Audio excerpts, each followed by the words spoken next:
Let's just start with a number, 70%. I want you to just let that sink in for a second. And no, that's not a typo.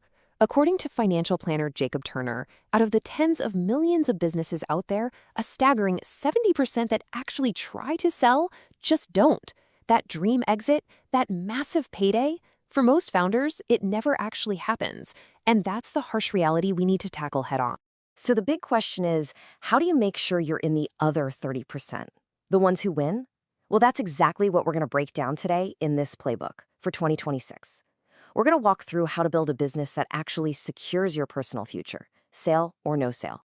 I mean, this is the question every single founder has to answer, right?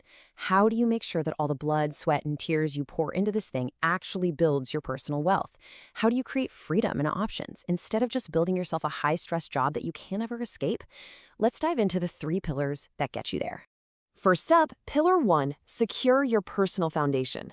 Look, before we can even talk about your business, we've got to talk about you. Because if your own finances are built on shaky ground, you're going to make business decisions out of fear, not out of strategy, every time. This quote from Sage Publishing just nails it. Your personal money situation and your startup's finances, they are, as they say, inextricably linked. You simply can't pull them apart. What happens to one directly, and I mean directly, impacts the other. So I want you to think about it like this. You need to build your own financial armor. This is all about getting your personal house in order before you go all in on the business. This armor, it gives you the strength to say no to a bad deal. It gives you the runway to build your company the right way without desperation calling all the shots. And here's the system for building that armor. Jacob Turner calls it the order of operations, and the sequence here is absolutely critical. Notice what's first, an emergency fund. That is step 1, non-negotiable. Only after that's solid do you move into the tax-advantaged powerhouses like an HSA and a Roth IRA. See, this isn't just some random checklist. It's a strategic blueprint for building your wealth totally separate from your business. Okay, so your personal foundation is secure. You've got your armor on. Now it's time for pillar 2, building the actual engine of your business. By 2026, let's be real, just being online is the bare minimum. That's table stakes. The real game-changing advantage is going to come from embedding intelligence and automation deep into the core of how you operate. We're talking about a fundamental shift. And this is such an important distinction to make. We are not talking about the clunky, old-school automation from a few years ago. You know, the kind that follows a rigid script and breaks the second something unexpected happens. The 2026 playbook is all about what experts call Agentic AI. Think of it as systems that don't just follow rules, but can actually adapt, learn from new information, and manage super complex tasks all by themselves. And listen, this isn't some sci-fi future we're talking about.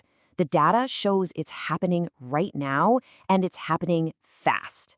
Research from places like Digital Silk and the Unified AI Hub shows that nearly 9 out of 10 organizations are already using AI in some way. The growth is just explosive. Waiting around is not an option anymore.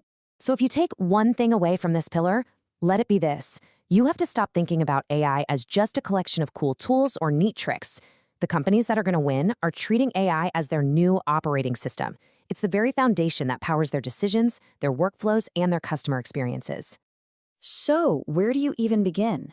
Well, you focus on the high-impact stuff. We're talking intelligent chatbots for customer service that actually remember who you are, predictive sales tools that tell your team who's most likely to buy right now, automating all that mind-numbing data entry. These aren't just small efficiency boosts, they're total game changers. Okay, you've built your financial armor. You've built your AI engine. Now you have to protect it all. Pillar 3 is all about avoiding those critical, company-killing mistakes that can bring the whole thing crashing down. The first mistake, and this one's a biggie, highlighted by research from Sage Publishing, is not legally separating yourself from the business. I know, operating as a sole proprietorship seems so much easier at the start, right? But what it really means is there is zero legal distinction between your personal assets and your business debts. So if the business gets sued, your house could literally be on the line. Next up, the classic handshake deal. It's such an easy trap to fall into. But here's the thing about verbal agreements on who owns what or who does what. They're basically worthless when memories get fuzzy or worse, when relationships go south. A written agreement isn't about not trusting someone, it's about creating clarity and protecting everybody. And finally, even if you do have it in writing, vague language can be just as deadly. Words like reasonable efforts or good performance. I mean, what do those even mean? They mean different things to different people. You have to use clear, specific, measurable terms in your contracts. It's the only way to prevent confusion and nasty disputes down the road. You gotta be precise. So, you've built the foundation, you've fired up the engine, and you've put up the guardrails. What's the payoff for all this work? It all boils down to one incredibly powerful idea.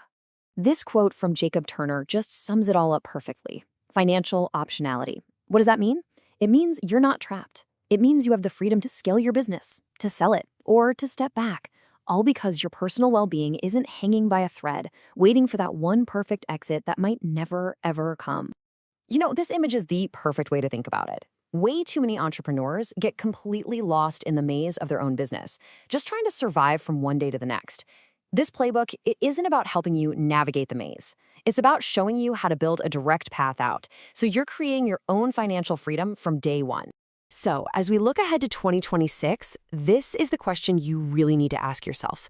Are you building a business that's a trap, one that needs you there every single second just to stay afloat?